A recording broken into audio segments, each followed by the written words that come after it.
ক্ষমতায় যাওয়ার জন্য জামাত ইসলামের হুজুর কি বলতেছে দেখেন। জামাত ইসলামের আমির বলতেছে নারীরা ইচ্ছা মতো পোশাক পরতে পারবে, নিশ্চয়তা দিলেন জামাতের আমির। এই যে সমকাল নিউজের পত্রিকা আসছে, আরো একটা দেখাই।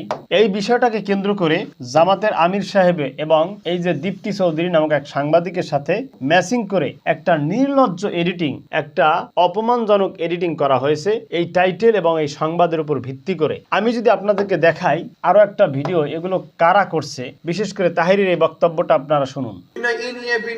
সাধু সেজে সেজে মানুষকে ব্ল্যাকমেইল করার চেষ্টা করতেছো।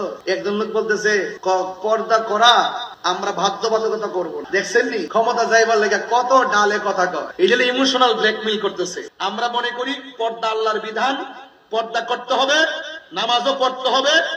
নামাজ যেমন ফরজ, পর্দা যেমন ফরজ, পর্দাকে শিথিল করার সুযোগ নাই, পর্দা অবশ্যই করতে হবে। কথা বলেন ঠিক না বেঠিক? পরিষ্কার কথা। কে মানলো না মানলো এটা পরের কথা। যদি আমি বলে দেই আপনারা যেমন মন চাই এমন পোশাক পরবেন, আমরা কোনো বাধা নাই, তার মানে বুঝতে হবে এরা ইসলামরে কেবলমাত্র ডাল হিসেবে ব্যবহার করতেছে, মূলত ভিতরে শয়তানি। কথা বলেন ঠিক না বেঠিক?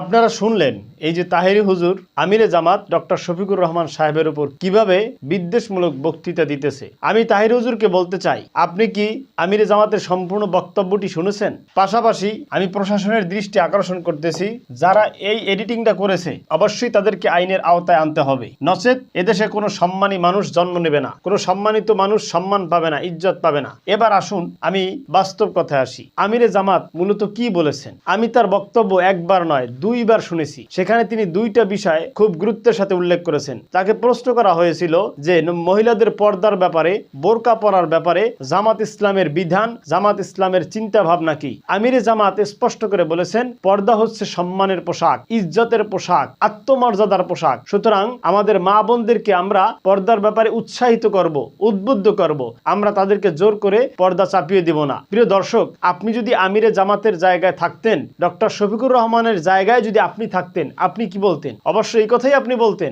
বাংলাদেশে এমন পরিস্থিতি হয় নাই যে কারো উপর ব্যক্তি স্বাধীনতার উপর আপনি জোর করে আপনার ধর্মীয় পোশাক চাপাই দিবেন, সেই পরিস্থিতি বাংলাদেশে এখনো হয় নাই। দুই নাম্বার কথা হচ্ছে আমিরে জামাতের গুরুত্বপূর্ণ একটা পয়েন্ট ছিল যে এদেশে শুধু মুসলমান মহিলারা বসবাস করে না, এদেশে হিন্দু, বৌদ্ধ, খ্রিস্টান মহিলারাও বসবাস করে। সুতরাং যদি পর্দা সকল নারীর উপর চাপাই দেওয়া হয়, তাহলে পর্দা অথবা বোরকার বিধানটা ইহুদি, খ্রিস্টান, বৌদ্ধ, নাসারা, হিন্দু বিধর্মীদের জন্য জুলুম হবে, যেটা তাদের ধর্মে বাধ্যবাধকতা করে নাই, সেটা আমরা কেন মুসলমান হয়ে অন্য ধর্মকে চাপাইয়ে দেব? তাহলে এখানে যে কথাগুলো আমিরে জামাত বলেছে, সেখানে তিনি কি দোষের কথা বলেছেন? আমি অবশ্যই প্রশাসনের দৃষ্টি আকর্ষণ করতেছি। এই যে সমকাল টেলিভিশন যে নিউজটা করলো, অবশ্যই আমি এর তীব্র নিন্দা এবং প্রতিবাদ জানাচ্ছি। পাশাপাশি তাহেরি সাহেব, আপনি আমিরে জামাতের বক্তব্যকে উদ্দেশ্যমূলক ভাবে ভিন্নভাবে প্রচার করতেছেন, এজন্য আমি আপনাকে অনুরোধ করব আপনি আপনার বক্তব্য এক্সপান্স করেন। আর দেশবাসীকে আমি জানাতে চাই যে একসাথেই তাল গাছে লাফ দিয়ে ওঠা যায় না। এদেশে হাজারো সংস্কৃতির মানুষ আছে।